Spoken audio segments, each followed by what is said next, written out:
So before we go anywhere, yes, the title is not a lie. From the looks of it, the new railgun can potentially do 3d6 plus 18 mortal wounds.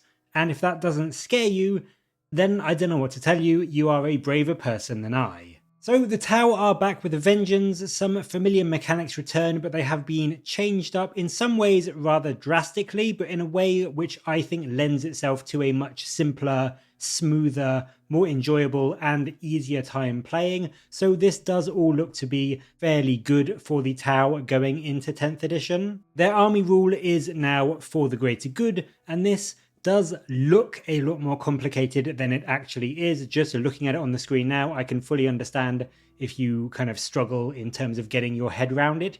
But basically, when you choose a unit to fire, you can choose another unit in your army to be an observer unit.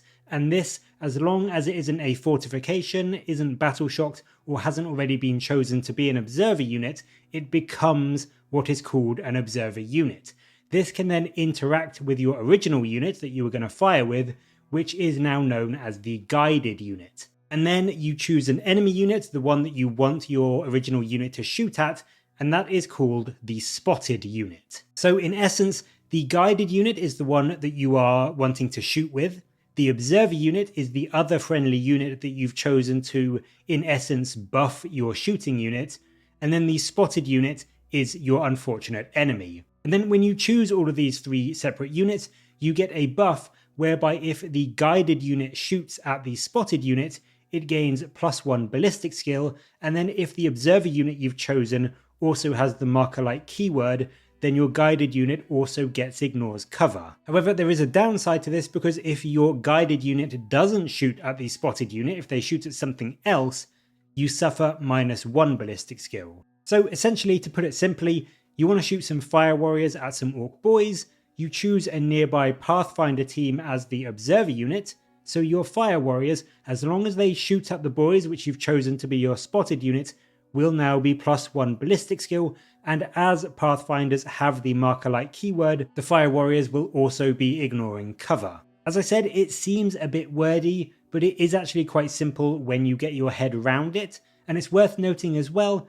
that choosing a unit to be an observer unit doesn't stop that unit firing itself, so your Pathfinders could still shoot their weapons after they've been chosen to be the Fire Warrior's observer unit. And then also it's worth noting that a unit can usually only be chosen to be an observer unit once in a turn, so you can't just use that same unit again and again and again and again to give the buff to all of your squads around it, although there are some exceptions to that. Pathfinders in particular can do it twice. So it is a really solid buff. +1 ballistic skill is really strong, as it also lets you stack +1 to hit from other sources, so you can potentially get a 4+ to hit unit hitting on 2s, which negates the stipulation that has been in 9th edition and looks to be coming in 10th as well, where you can only get +1 to your hit roll. This gets around that by giving you a better ballistic skill, and then also you can potentially get +1 to hit from another rule somewhere.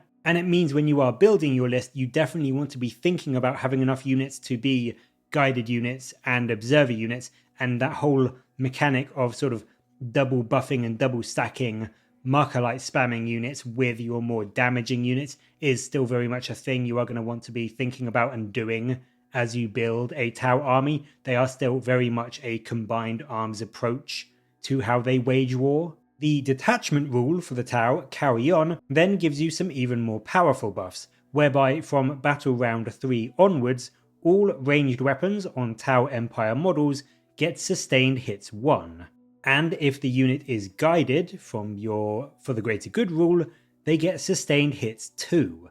So you have to wait a couple of turns to get it, so that is a potential downside to it, but when you do get round to Battle Round 3, you can potentially have army-wide exploding 6s, and in some cases double exploding 6s to really put a load of hurt onto your opponent. So it's once again, like we saw with the Knights, a really nice separate army and detachment rule, and it's really good because they also work really well together, and it's going to set the Tau up as this genuinely terrifying ranged combat army.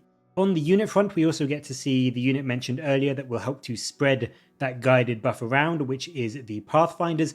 They look to be a very, very strong pick for an observer unit. They have a cool rule called Target Uploaded, which, as I mentioned, means they can be selected to be an observer unit twice in a turn. So if you had a unit of Fire Warriors and selected the Pathfinders to be the observer unit, those Fire Warriors could shoot at, say, a unit of Orc Boys that they had chosen as their spotted unit.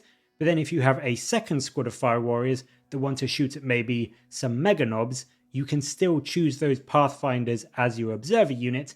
Your second squad of Fire Warriors will get guided by them, and then if you choose the Mega Knobs as your spotted unit, you can get that +1 ballistic skill and ignores cover buff against both the Orc Boys and against the Mega Knobs. So these guys are going to be really, really helpful at spreading that awesome little buff around your army that much more easily. They are still, of course, squishy, they're 1 wound, but they have actually jumped up to a 4-up save from their previous 5-up, so they are, in some ways, a little bit more durable than they were before. And then on top of that, drones in general have had quite a big change, but their drones in particular, the Pulse Accelerator drone now adds 6 inches range to Pulse Carbines rather than giving you some extra AP, and the Recon drone now gives them the Infiltrators rule rather than letting you ignore light cover against enemies within 18 inches. They have had a few changes on their heavier guns. Things like the Ion and Rail Rifle have actually dropped to a 5+ to hit base instead of their old 4+, but they are both heavy, so if you stay still that will drop again to your 4+ to hit. And then on top of that, the Rail Rifle has had a little boost going to strength 10 and also gaining the Devastating Wounds rule, so you can potentially be getting 3 mortal wounds with it on a wound roll of a 6. But what is one of the bigger changes in 10th edition by the looks of it, and what they address as the second unit preview in this faction focus, is that drones are no longer their own unique models in their own right. They are now a war gear option. They are treated as equipment on your datasheet. And they show off a couple of rules for the drones that we all know and love, and which we have no doubt got very frustrated at over the past few editions. Things like Guardian drones now give a unit -1 to be wounded. Shield drones have had a fairly huge change. They don't give an invulnerable save anymore, they just give the bearer +1 to wound. Of course, being the Tau, one of the big things they did want to show off was all the big toys and the heavy weapons they have, and first up they showed the Railgun, which, as you may have gathered from the title of this video, is absolutely disgusting. It's only 1 shot and it hits on 4s, but it is heavy. It is strength 20 and it does do d6 + 6 wounds. Oh, and it also has devastating wounds.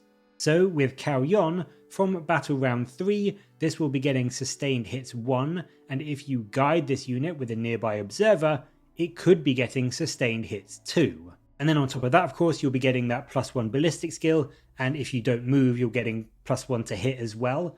So this thing, if it stays still and gets guided, can be hitting on 2s at strength 20, -5 AP, and d6 + 6 damage, and then on hit rolls of 6, you can potentially be getting 2 extra hits if you are in battle round 3 and you have that sustained hits 2 rule. So this can do a huge amount of damage, and then this is obviously quite unlikely, but if all of those 3 hits rolled a 6 to wound, from the devastating wounds rule, that would be 3d6 + 18 mortal wounds.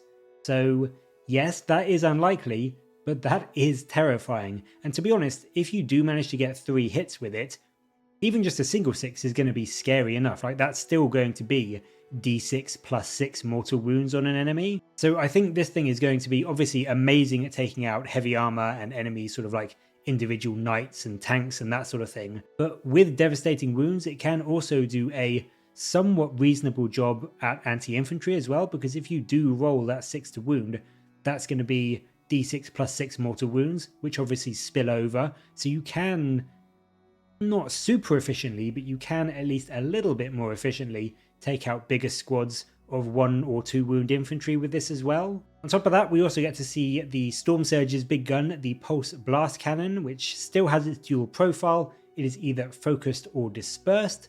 Both are heavy, so again, you can be hitting on 2s if you sit still and this thing is guided by an observer unit. The focused is still 2 shots, but it's gone from strength 16 minus 4 AP and 12 damage to strength 24 minus 6 AP and 12 damage. So this has actually had an improvement to its AP, which is I think the first time we've seen that in 10th edition. And then the dispersed mode, that has unfortunately had a bit of a nerf. It's still minus 2 AP and 4 damage, but it's dropped to strength 10 instead of strength 12. I mean, it's not terrible, it's still reasonably strong. With Rhino style T9 chassis, you're still going to be wounding on a 3+, but I don't think it's quite as terrifying as maybe people were expecting, and I do think that in general, the focused shot is going to be where most people spend their time with this gun if you bring it. And then finally, we also get to see a really cool little strat for the Tau. This is Combat Embarkation, and it makes them a particularly tricky enemy to pin down. Because for 1 command point, you can use it on a unit that has been selected as the target for an enemy charge, and as long as all the models in that unit are within 3 inches of a transport, they can hop back in it and make themselves safe from the enemy charge. Now of course, all your infantry being within 3 inches of a transport might not be all that likely unless they've literally just disembarked the turn before, and then of course the enemy can still, as it notes in the stratagem, declare a new charge target, so this doesn't keep you totally safe from charges, it just keeps that unit safe potentially. But I mean, at the end of the day, if you've got a squishy unit of fire warriors that you don't want to get taken out by an enemy melee squad, you can do this, and if they have to charge the transport, that at least will be a little bit harder for them to kill, so this can keep your squishier units alive a little bit longer. And I think whilst it's not going to be useful all the time, it's only 1 command point, and if it does save a squad for a turn or two, that's not a bad little tool to have in your back pocket. So there we go, that is the Tau. As always, they have some unbelievably brutal ranged options, and admittedly some rather fun, if possibly somewhat confusing at first, rules to get your head around and get to grips with in terms of how the army plays. But I would say in general they seem quite fun. It will be interesting to see when they do eventually get their codex and presumably get a Montcar style detachment rule, how that is played and how that's worked around. But I think in general I'm quite a fan of these. They seem quite good. They don't seem too OP because their base ballistic skill is still rather bad and you need to set a few things up to really get the most out of it. But when you do, when everything falls into place, they can be really accurate and do really good amounts of damage. But as always, what are your thoughts on these guys? Let me know what you think down in the comments below. And as always, thank you very much for watching. Please do like and subscribe for more Warhammer content from me. But until next time, I'll catch you later, guys.